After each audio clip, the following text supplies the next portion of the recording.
Bank of Canada's next interest rate announcement is September 17th. And after holding steady in April, June, and July, the question is, will this be the meeting where the Bank of Canada finally cuts rates again? We did see some encouraging, depending on what you classify as encouraging, news in July. Inflation eased to 1.7%, down from 1.9% in June, and under Bank of Canada's target inflation rate of 2%. According to a report published by RBC, underlying inflation pressures are starting to cool, with core measures growing at less than 0.2% month over month. But one soft reading definitely does not make a trend. While the Bank of Canada has welcomed this temporary slowdown in inflation, they've already cut rates significantly over the last year. There's also been increased government spending in response to US tariffs, which could keep inflation propped up for higher and longer.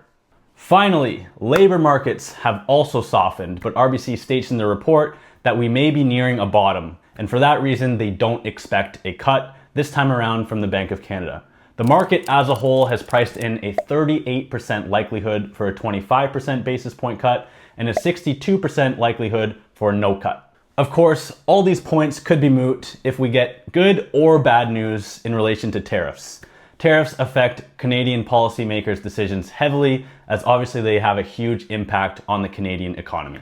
The answer, if Bank of Canada will cut rates, is probably not, but maybe. And if they do cut rates, it will likely bring some activity back to the market. But just like policymakers, Canadians will probably wait and see to see what happens with tariffs and base their decisions on that. And until there's more certainty, market activity will likely still remain suppressed. Thank you guys for watching, and stay tuned next week.